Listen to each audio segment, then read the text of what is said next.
System riding to the core. Yeah. Reppin' inner city left. This is the Inner City Left broadcast. Today is Friday, December 6th. I am Amin TMK alongside Inner City Left co-founder Amoja Lil Tanky Sumler. Amoja, hello, happy Friday. What's going on with you? Man, we out here living. That's it. We out here living. And that's a fact. And that's the truth. So let's get right into the business of today. Over the last, 48 hours, 3 days or so, what the U.S. media is calling Syrian rebel forces are entering into Syria. Are in rebellion, That's true. Are currently in Syria right now. They've taken Aleppo as well, I believe, as some other smaller areas as well. We thought that this may have been something that the Syrian government and the Syrian military could handle, but it looks like we are pretty much in an all-out, I don't want to call it civil war. I don't know what to call it. I want to, first, my question to you is, who are these rebels? And I guess my second question is, what's the update about what's happening in Syria right now, to the best of your knowledge? I mean, who they are depends on what time you're asking, right?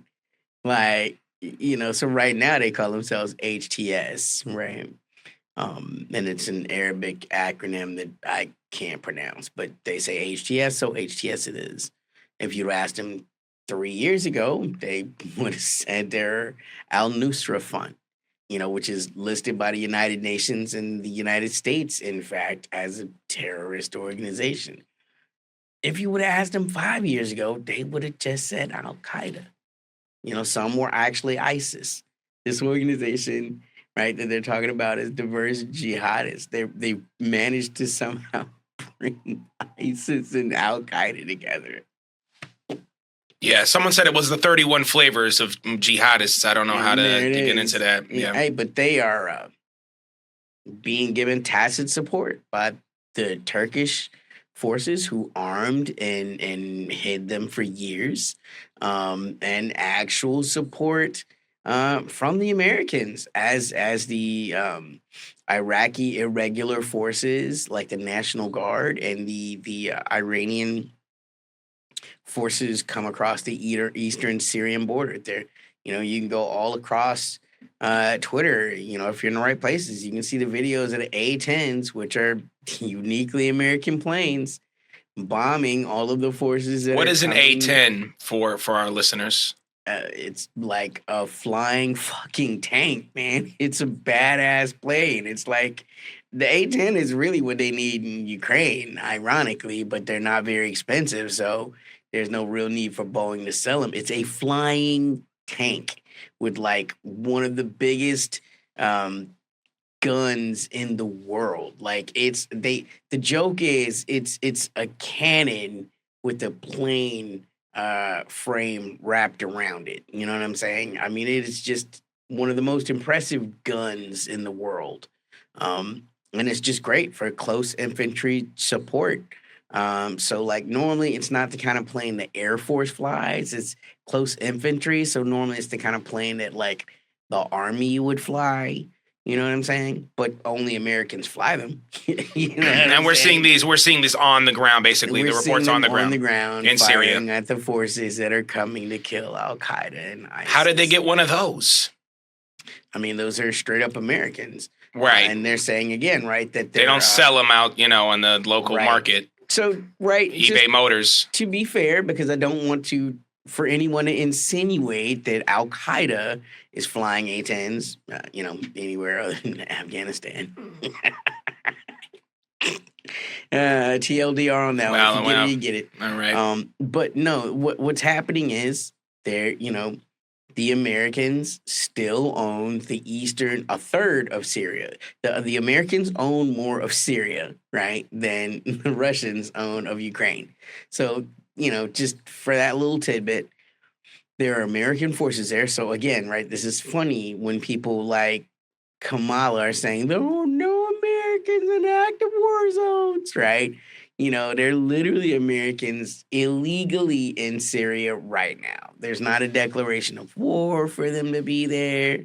They haven't been invited by the state of Syria to be there. They're siphoning the oil, as um, Donald J. Trump said, right? That has continued up under the Biden administration. Most of that oil is sent directly to Israel, right? It's artificially inflated their economy for years. And that's what they're there for, right? So they're protecting those oil fields, right? So they're able to say this like song and dance, like, we're not helping Al Qaeda, we're protecting the oil fields, right? And it's just a song and a dance, because none of this could have been made possible without a wink and a nod from the White House. We just have to be honest about these things. So a lot of the stuff that happens in Israel as well, like there at least has to be notification. Right. And so they knew about these things, yeah. So once again, what do we have, right? We have the 60-day tirade of Joe Biden, because his fingerprints are behind all of this. Like, once again, this is him making as chaotic an environment, which disincentivizes the Russians. It's actually a great move geopolitically, and credit where credit's due, right? This disrupts the Iranian ability to reinforce Hezbollah in Lebanon. This stretches out the Iranian military, even if we're talking about just their irregular forces, right? All the way from Iran to Syria. That's a huge logistics line, and it's exploitable. Once again, you bottle up Iraq. It's a masterstroke. And Erdogan, a NATO partner, gets to once again make himself look like the big man. And it's important to acknowledge, right, when we talk about Turkey as a Muslim nation, that we not confuse it with being an Arab nation, because Turks are not Arabs, though they are Muslim. They see themselves as the face of Islam, which is a complicated take for a non-Arab race to really kind of carry that flag on. You know what I think of when I think of Turkey? This is a little silly, but there's that History of the World video where they talk about the history of the whole world. Mm-hmm. And they're like, oh, this changed. So many things are changing. This is changing. Europe is changing. Asia is changing. And it's like, except Turkey. Turkey makes a brand new Turkey. And it's just kind of like, that's really how they've been for quite some time. It's an old culture. Again, as a Palestinian, my grandmother would sit and talk to me about living under occupation of the Turks, the Ottoman Empire, literally. And you're right. I mean, they are a bit of a separate entity. And this is just one of those things I think about as Americans. We are just, and Westerners in general, but certainly Americans just don't understand these differences. You hear people like Ann Coulter, mention Indians and Muslims as if they're all the same. Americans don't really have a great grasp of these sort of cultural differences. So I thought that was a great point that you brought up. Right. So what I'm saying is Arab cause is not necessarily Turkish cause. It's not the same vibe with Iran or It's a mistake to conflate, what's going on in the Arab street and that type of sentiment, like, to wit, especially like being pro-Palestinian, right? That is an Arab cause, not necessarily a Muslim cause. Although there's great sympathy throughout the Muslim world, it's carried very different, with Arab culture. This is a particular slight to them, and Americans it's in their nature to conflate Muslim and Arab, and they're not.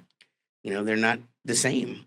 They're not, The largest Muslim country in the world is Indonesia, and the country with the highest percentage of Muslims is Senegal.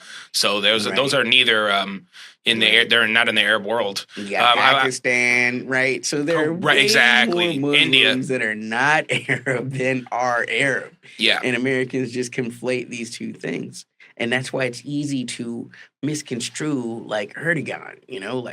Well, why would he do this? Well, he don't see himself as an Arab, so he don't really fucking care.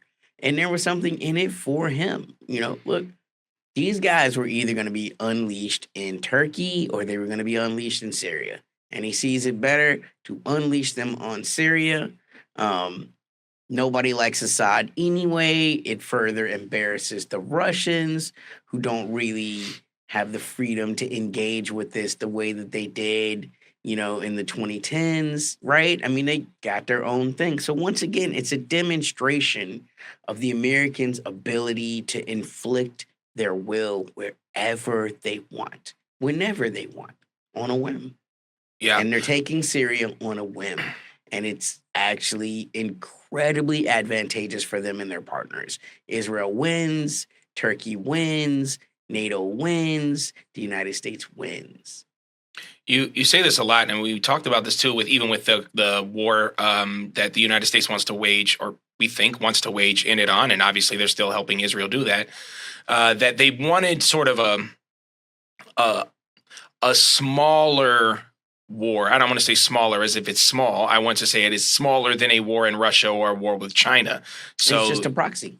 Right. And Iran, but Iran, we would say is a regional power. You know what I mean? It's Absolutely. Syria is not a regional power. Syria is they're just the other side. They're barely a government. Yeah. So, is this, in your opinion, sort of that the Americans, the Israelis, the Western world needs a win, and Syria was just prime for the taking? I think the Americans think over a long enough timeline, they always win. I don't think the Americans even look at it like winning and losing, because they never assume that a loss is really conceivable. You know what I'm saying? Like, I think this is the way that the American perspective changed, especially after Vietnam, right? They'll do whatever it takes to win. They normally just don't have to do that much. You know what I'm saying? I see this as just creating stress, a stress point, for the Russians to once again demonstrate we can be everywhere and you cannot. Do you feel like this is more of a, so this, do you feel, I mean, obviously Syria is a problem for America. We know Donnie J, we're talking, kind of bragging about it. We took the oil. Iran, obviously, and the proxies that, and the organizations that they fund. Yeah. But is this Russia essentially? I mean, like, is this at the end of the day, what they're doing in Syria, is this more of a slap in the face to Russia? Is that their number one kind of goal? At least as much. This is what I'm saying. This is why it's such a geopolitical perfect storm, right? It embarrasses everyone they want. It gets rid of Assad, who they don't like, because he never, first off, America does not like Ba'athist leaders. And he comes from that same political party, right? The Ba'athist, that was like this whole pan-Arab dream, right? So all of these Ba'athists gotta go, from Muammar Gaddafi to Saddam Hussein, and Assad is just the latest iteration of America getting rid of Ba'athist, right? So that's that, right? But also, as it relates to the Russians, right? It's them saying, you told them you could protect them. You can't protect them.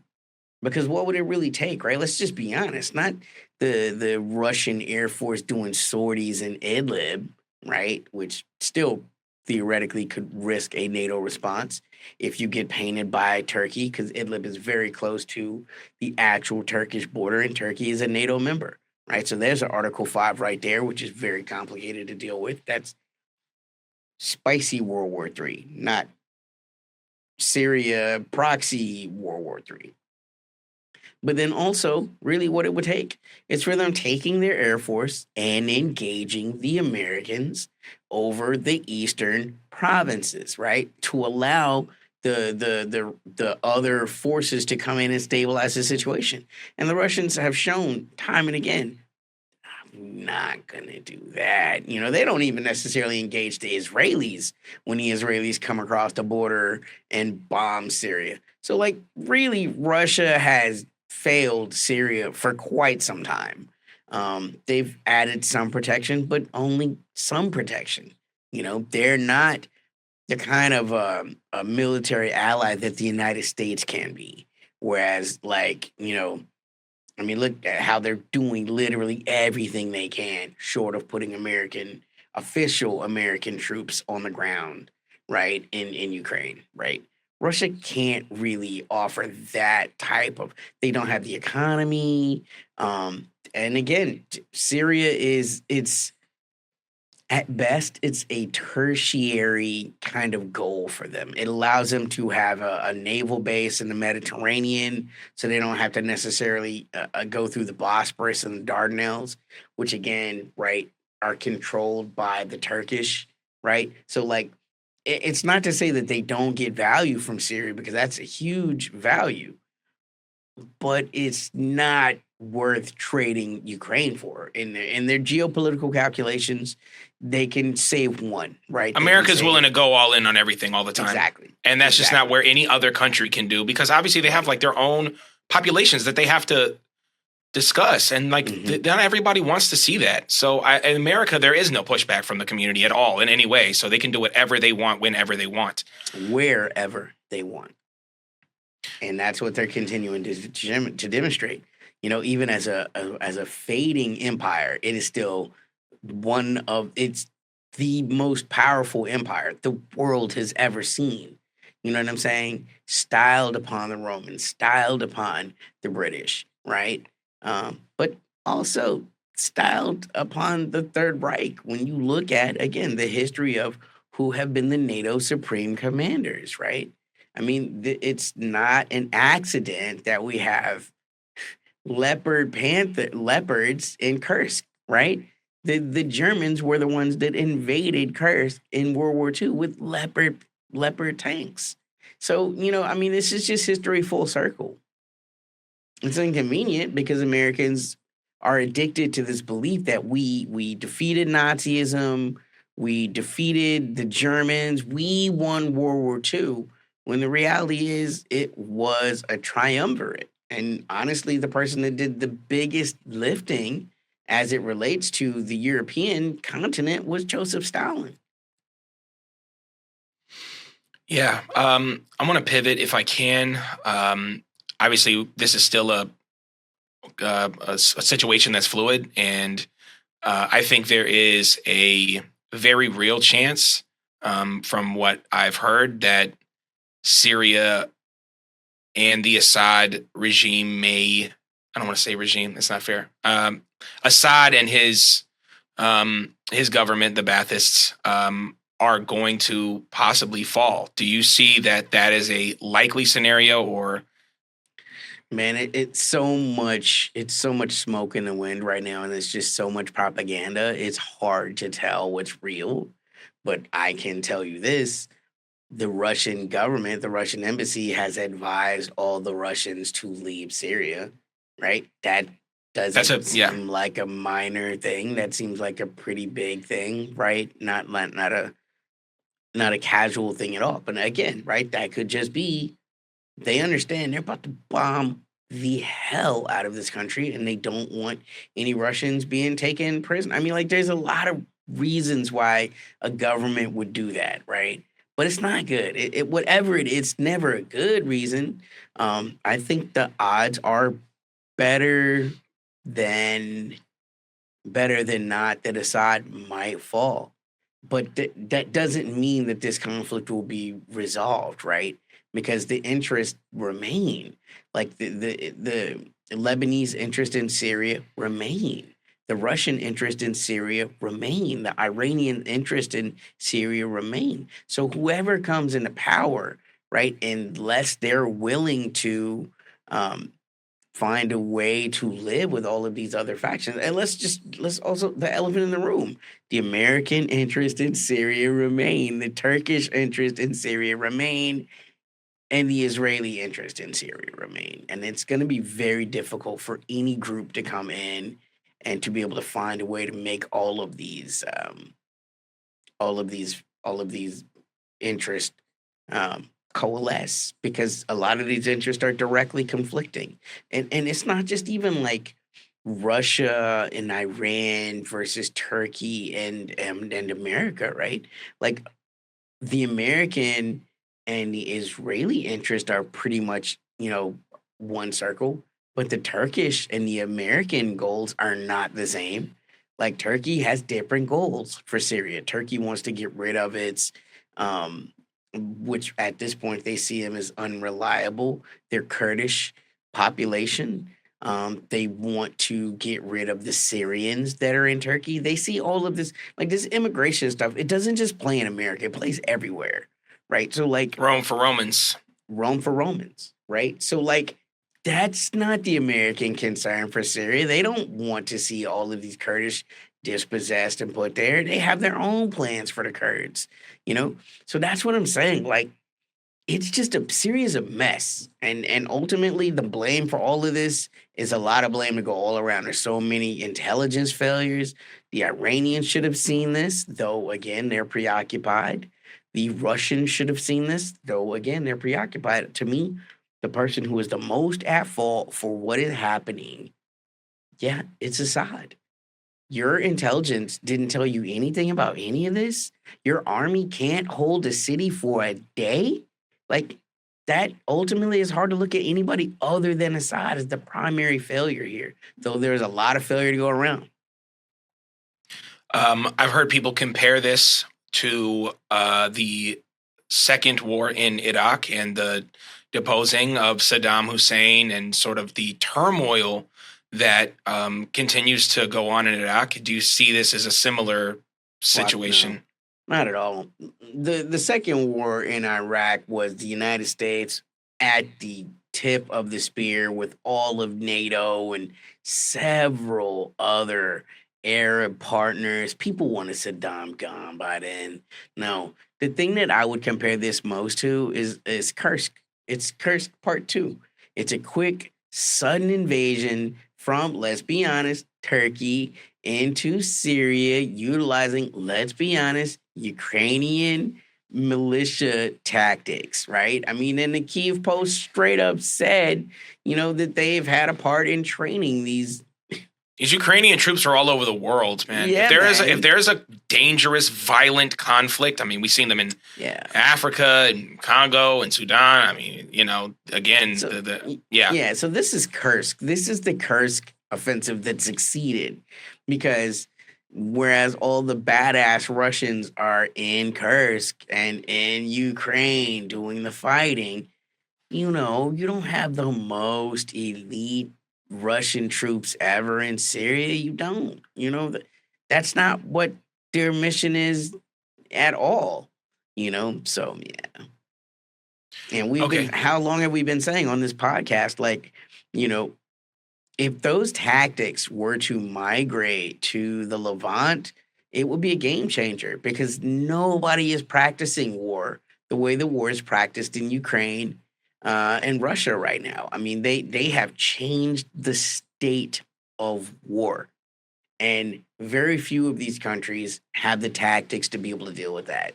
We've literally said on this, even the IDF would have huge difficulty dealing with the tactics that the Ukrainian military or the Russian military use. They're two of the most advanced armies in the world, and their tactics are state of the art. Yeah. Yeah. I want to talk about the second part of this video, obviously, that we wanted to get to, and that is the situation in South Korea right now. The current president, as you know, was singing with Joe Biden, Miss American Pie. What in the boy? Yoon Suk Yeol, and he basically tried to impose martial law.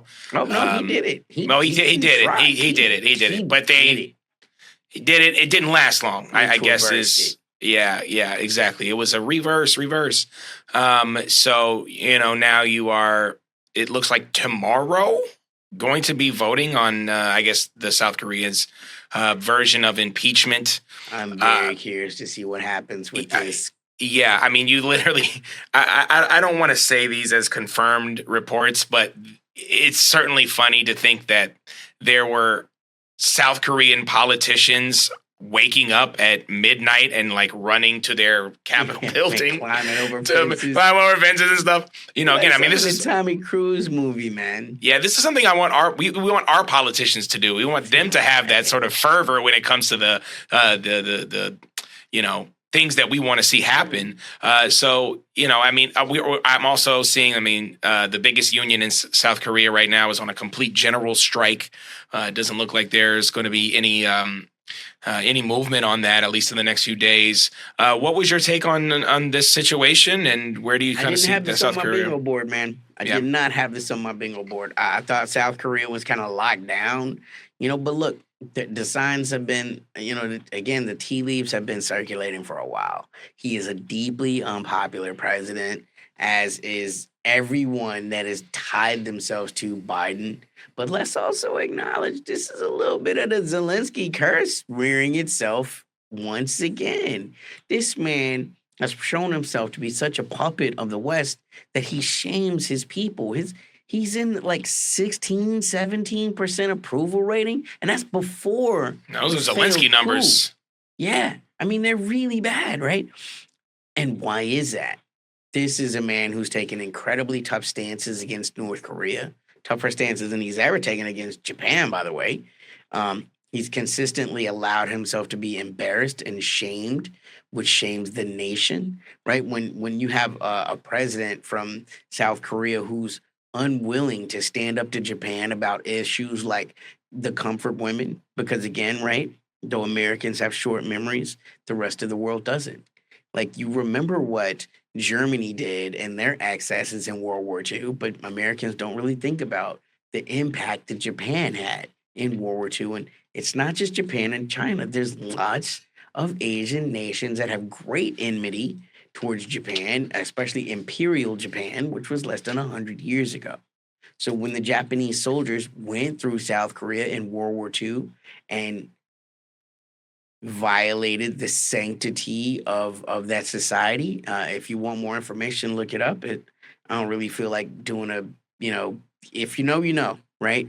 But this has been a huge source of shame for South Korea for a while, and to have a president that's not willing to talk to Japan about these things, that concedes, that kowtows. It shames the nation. It shames the women. And all of it leads to that whole low birth rate thing.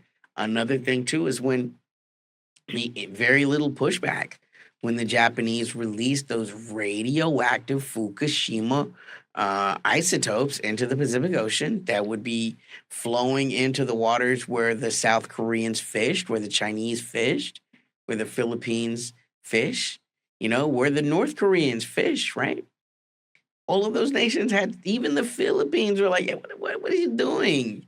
And South Korea was the one that had the least pushback, right? And so, like, the South Korean people see this, and he's just deeply disliked.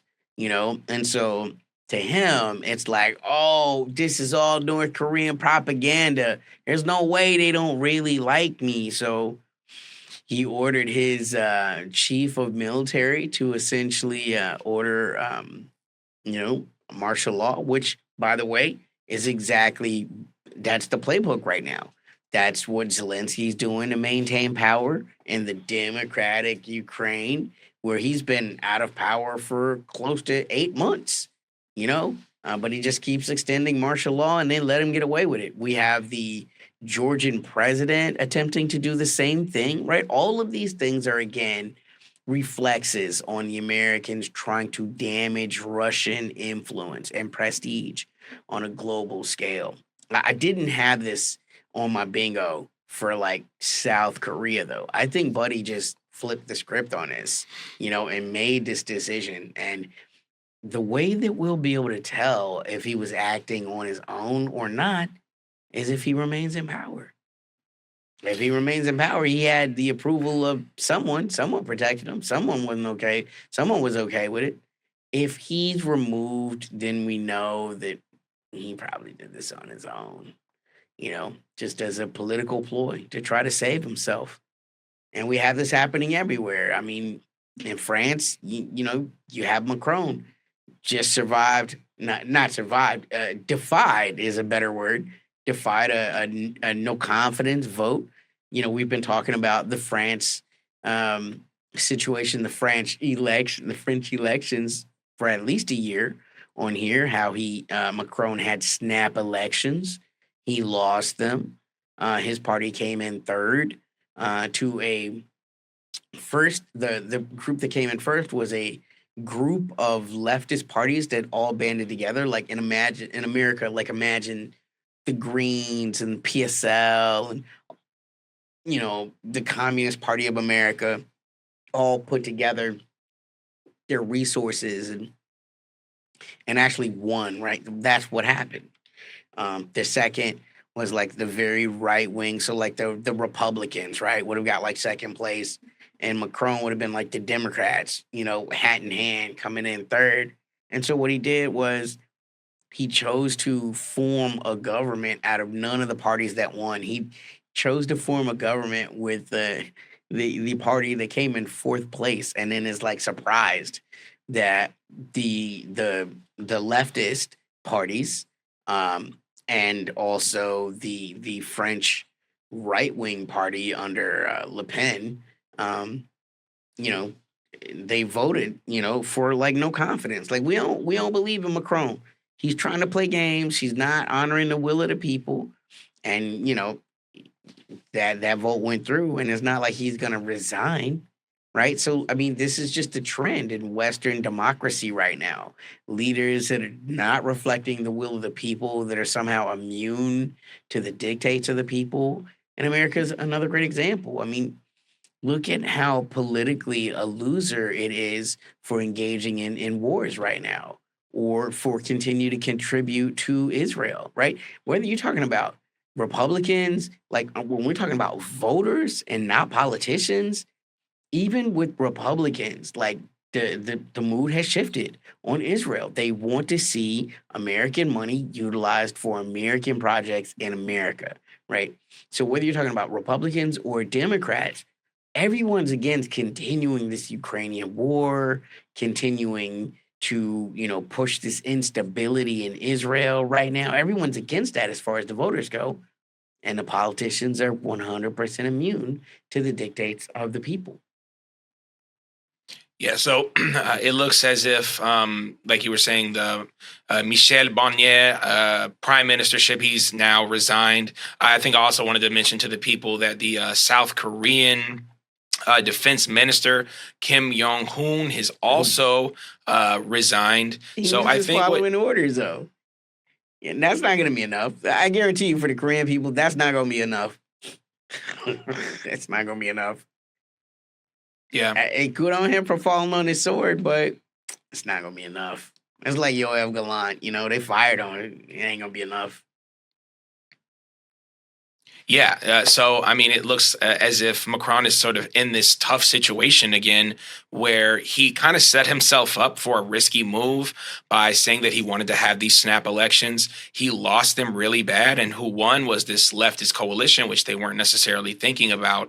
And now, he's saying, oh, I'm going to announce another prime minister. But that's going to be really tough because the only really government that can be, coalitioned and created is with the leftist government, which is an absolute no for Emmanuel Macron, which leads us to a situation where you're now going to be in another, Europe. We've heard some people say like France may be the first to fall in, this Western Europe world, because there is really no way that this government can be formed in a process that actually reflects the mandate of the people. No Western governments really can, which leads us to, like you said, the turmoil throughout the West when it comes to democracy, and democracy just simply not working. Everybody that's in on this Ukraine project democratically is losing. The Democrats lost.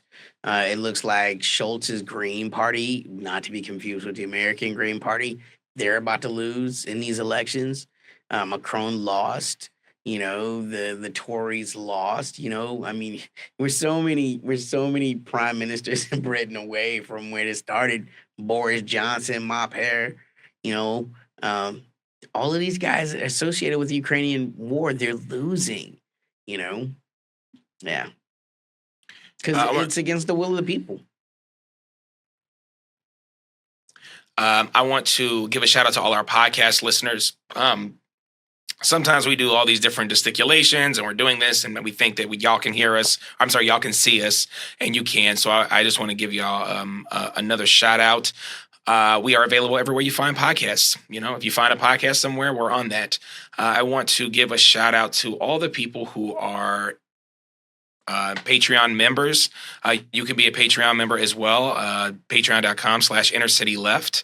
A big shout out to Nikki Infield, Riggedy Pellegrino, Nat the Rat, Lucy Newman, Samantha Guerrero, Dumpy, Tom LeBeau, Turn Leftist, Jay Goulart 94, No Ground, RK, Paula LaPonderosa, Alyssa Piercy, Lauren Bullock, Suzette Taub, and Dennis Amadeus. Y'all a real hero. Anybody can join.